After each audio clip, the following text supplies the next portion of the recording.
Ya, Anda kembali di debat Capres 2024. Sekarang giliran Pak Sukamta untuk bertanya. Pertama kali bertanya kepada nomor 2 terlebih dahulu kepada Bang Daniel. Silakan Pak Sukamta. Oke, Bang Daniel,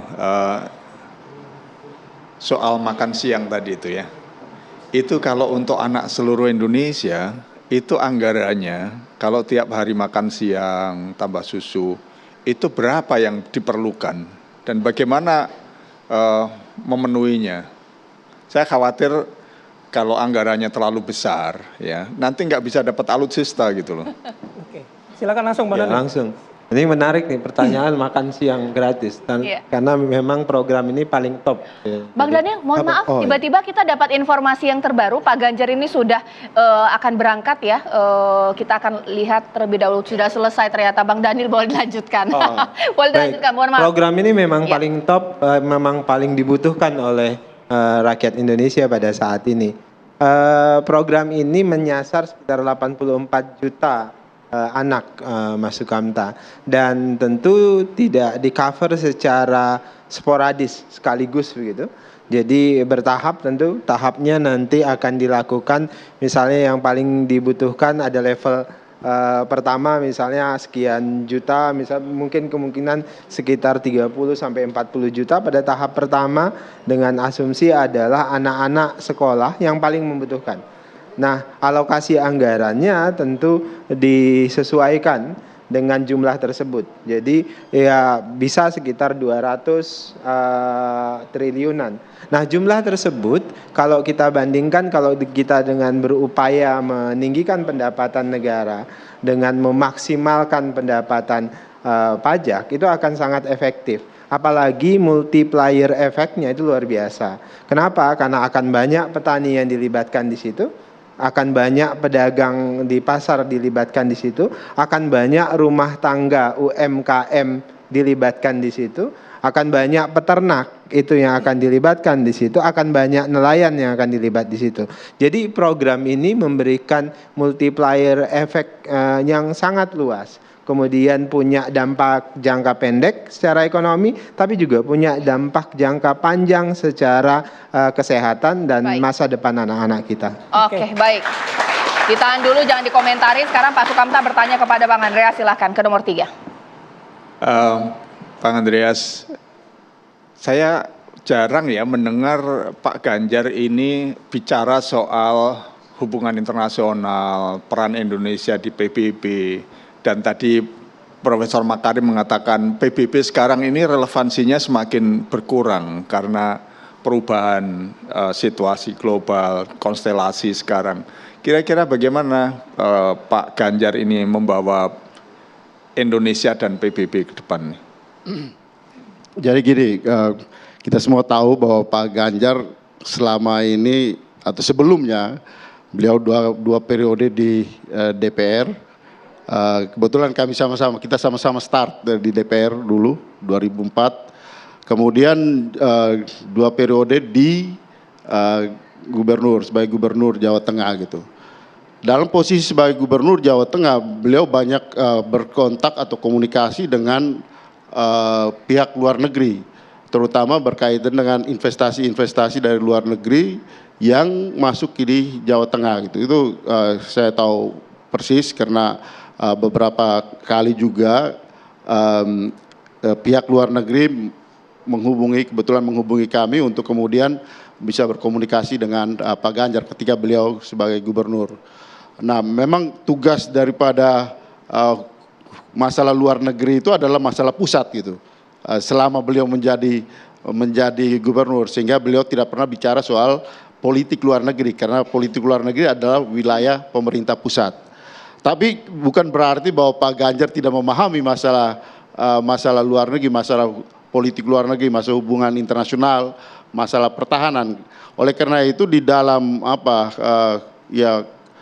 politik luar negeri dari Pak Ganjar dan Prof Mahfud, poin yang berkaitan dengan eksistensi daripada geopolitik luar negeri geopolitik Indonesia ke depan, bahwa politik luar negeri Indonesia harus menempatkan interaksi dengan pihak luar negeri dengan melalui politik bebas aktif untuk kemudian kita bisa menjawab berbagai macam tantangan-tantangan, terutama tantangan-tantangan baru seperti yang disampaikan oleh Prof. Makarim tadi gitu. Nah, satu hal yang saya kira penting untuk menjadi perhatian kita sekarang, bahwa paradigma kita di dalam melihat luar negeri ini masih sangat dibayangi oleh situasi perang dingin. Sementara perang dingin ini sudah berakhir 25 tahun yang lalu gitu. Oleh karena itu ini harus dirubah. Kita sekarang tidak hanya mendayung di antara dua karang, tapi kita mendayung di antara banyak karang gitu.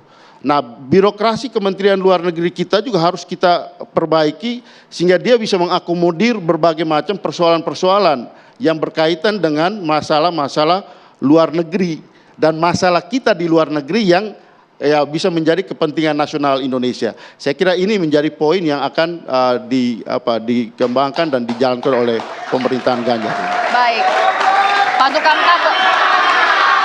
Baik, Pak Sukamta boleh diberikan komentar atas dua jawaban tadi. Iya, terima kasih. 200 triliun untuk makan siang gratis itu angka yang fantastis karena anggaran Kemhan itu tidak pernah mencapai lebih dari 160 triliun per tahun. Kemhan TNI secara keseluruhan. Artinya ini akan sama dengan 1% PDB, 200 triliun itu satu. Yang kedua, kemarin Pak Prabowo itu menjelaskan bahwa untuk kebutuhan makan siang gratis itu kira-kira diperlukan impor 1,5 sampai 2 juta sapi. Jadi saya membayangkan ternyata makan siang gratis itu implikasinya adalah impor sapi, nanti impor beras, nanti impor apalagi gitu. Jadi saya khawatir soal tata kelola, belum lagi soal anggaran, yang kedua tata kelola. Apakah nanti tata kelolanya akan menjadi seperti food estate dulu, yang hebat di narasi, hebat di anggaran, tapi nol di pelaksanaan gitu. Itu uang yang besar dari APBN semua gitu loh. 159 negara itu memilih menggratiskan biaya pendidikan, bukan makan siangnya.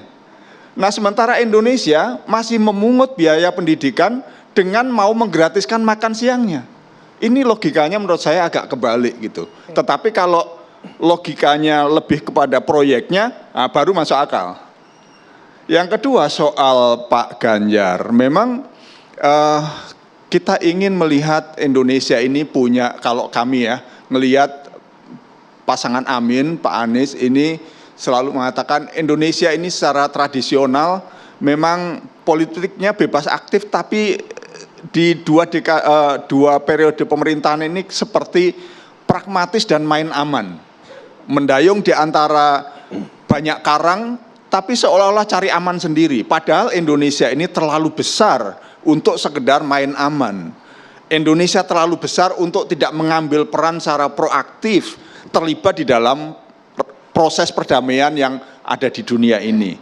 Nah, kita berharap Indonesia itu nanti punya peran yang lebih besar, lebih proaktif, mendayung di antara dua karang, tetapi secara aktif ingin ikut memediasi perdamaian-perdamaian. Di Myanmar saja, Indonesia itu memang sudah bagus, ada 5 point konsensus yang dicapai, tetapi masalahnya nggak selesai-selesai sampai hari ini gitu loh.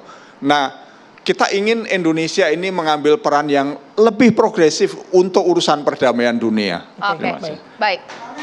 Terima kasih. Sebelum kita bertanya pada panelis mengenai respon dari ketiga tim ses, kami akan ajak Anda untuk melihat bagaimana kondisi saat ini di lokasi-lokasi ataupun persiapan-persiapan setiap paslon yang akan berangkat ke lokasi debat di Istora Senayan, Jakarta. Ya, benar sekali. Ini adalah iring-iringan dari masing-masing nomor 1, 2, dan 3. Bayu, saya masih penasaran sebenarnya. Mereka pakai baju apa dalam debat hari ini? Apakah temanya militer? Apakah itu akan kita nggak tahu ya. Kejutan lagi ya. Betul. Seperti di debat sebelumnya, tapi kita juga belum bisa melihat sampai saat ini. Nanti kita akan bisa pasti ketika para paslon sudah tiba nih nanti di Istora Senayan. Ya, nanti kami akan kembali pemirsa, dan menuju istana debat Capres 2024 akan kembali sesaat lagi. Ya, kita nanti akan mendengar bagaimana komentar dari masing-masing panelis karena banyak isu yang sudah diangkat. Mulai dari alutsista, pertahanan, keamanan, diplomasi, dan lain-lain sesaat lagi.